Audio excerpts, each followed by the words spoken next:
We all have people in our lives who leave us wanting more.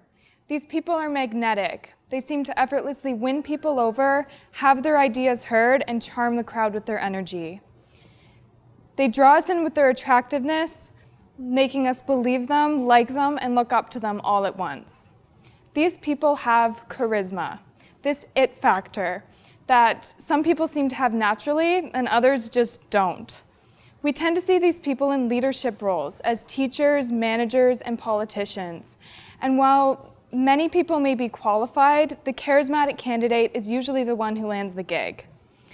So if charisma really is this magic ingredient that makes leaders truly exceptional, then where does that leave the rest of us?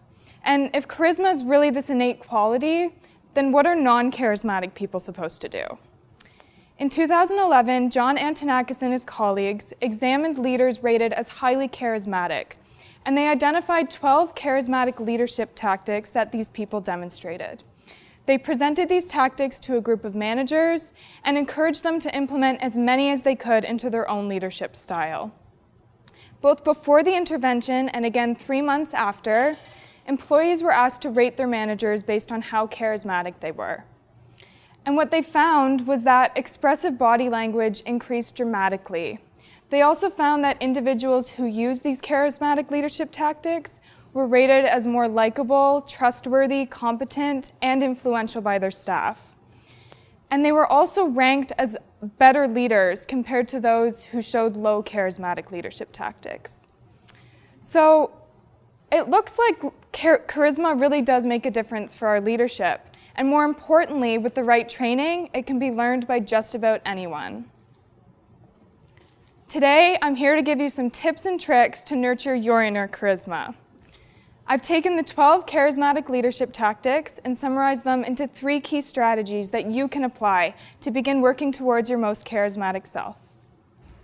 The first strategy is to use purposeful, expressive language to convey your message in a confident way.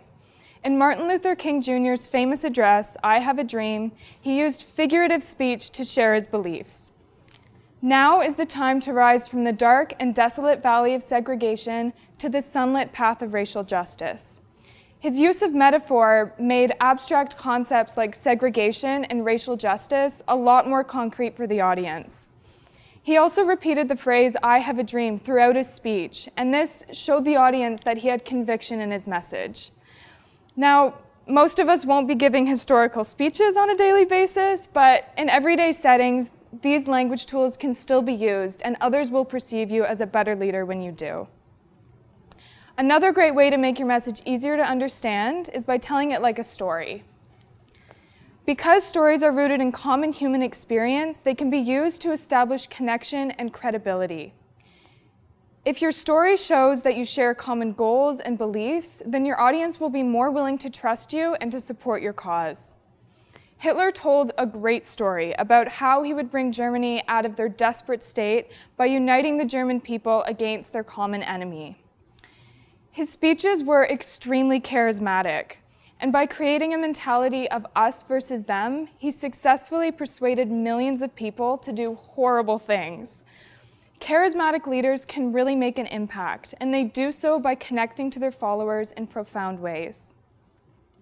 The final strategy is to be passionate and engaging to inspire others to take action. A few weeks ago, Obama gave a speech to try and encourage Americans to go out and vote. And he gave an impassioned speech with an animated voice, deliberate facial expressions, and powerful gestures, and he fired people up.